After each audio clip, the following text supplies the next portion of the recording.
Bismillahirrahmanirrahim. Assalamualaikum warahmatullahi wabarakatuh. Anjing merupakan hewan peliharaan yang disukai banyak orang. Dia kerap kali dipelihara dan dirawat di dalam rumah. Pencinta anjing pastinya sangat senang berinteraksi dengan hewan yang satu ini. Tahukah sahabat, lebih dari 1400 tahun yang lalu, Nabi Muhammad SAW telah menyarankan untuk tidak bersentuhan dengan anjing dan air liurnya. Kenapa? Namun sebelum lanjut, silakan diklik tombol subscribe dan nyalakan juga loncengnya agar sahabat beriman bisa menambah pengetahuan baru melalui channel ini. Satu lagi, silakan simak video ini sampai selesai agar sahabat tidak sampai gagal paham. Karena pada setiap harinya anjing sering menjilati tubuhnya. Inilah yang memindahkan kuman-kuman pada kulit, mulut, dan air liurnya. Dengan begitu, anjing sangat berbahaya terhadap kesehatan.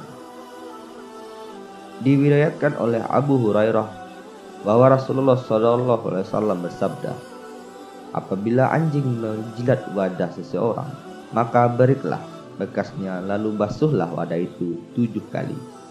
Hadis riwayat Muslim. Diriwayatkan pula dari Abu Hurairah radhiyallahu anhu, Rasulullah SAW bersabda, siapa yang memegang anjing, maka pahala amal ibadahnya setiap hari akan berkurang 1 qira', kecuali anjing penjaga atau anjing peliharaan.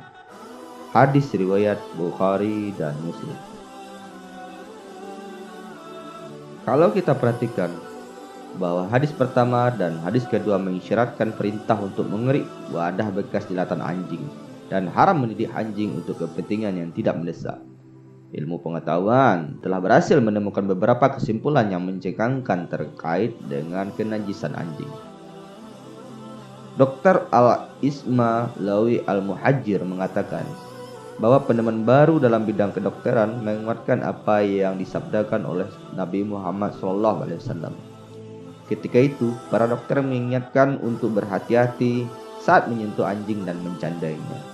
Begitu pula untuk mewaspadai jika terkena cairan-cairan yang keluar darinya berupa air liur yang dapat mengakibatkan buta. Para dokter spesialis hewan mengungkapkan bahwa mendidik anjing dan berinteraksi dengan cairan-cairan yang keluar darinya berupa kotoran, air kencing, dan lain sebagainya dapat menularkan sebuah virus yang disebut dengan toxcarsin. Virus ini dapat mengakibatkan kaburnya penglihatan dan kebutaan pada manusia. Setelah melakukan pemeriksaan terhadap 60 ekor anjing, Dr. Ian Root, seorang dokter spesialis hewan di London, menyimpulkan bahwa seperempat binatang tersebut membawa telur-telur ulat di cairan-cairan yang keluar darinya. Ia menemukan 180 sel telur ulat dalam 1 gram bulunya. Jumlah ini lebih banyak dibandingkan yang ditemukan di unsur tanah. Seperempat lainnya membawa 71 sel telur yang mengandung jentik-jentik kuman yang tumbuh berkembang. 3 diantaranya dapat matang dengan cukup menempel pada kulit. Laporan para ahli yang dipublikasikan oleh surat kabar Inggris Daily Mirror menyatakan telur dari ulat ini sangat lengket dengan panjangnya mencapai 1 mm. Ia akan berpindah dengan mudah saat bersentuhan dengan anjing atau mencandainya. Ia akan terus tumbuh dan berkembang dengan pesat pada bagian yang terletak di belakang mata. Sebagai langkah antisipasi, para dokter menganjurkan untuk membasuh kedua tangan dengan baik sebelum makan dan setelah bermain dengan anjing. Ini terutama ketika data statistik di Amerika Serikat menyebutkan bahwa terdapat 10 orang yang terkena virus ulat tersebut. Kebanyakannya adalah anak-anak. Menurut Dr. Abdullah Al-Hamid Mahfud Tahmas, secara ilmiah, anjing dapat menularkan berbagai macam penyakit yang membahayakan karena ada ulat-ulat yang tumbuh dan berkembang biak dalam ususnya. Ulat-ulat itu mengeluarkan sel-sel telur bersamaan dengan keluarnya kotoran anjing. Ketika anjing menjilati pantatnya, maka telur-telur ulat itu akan berpindah padanya.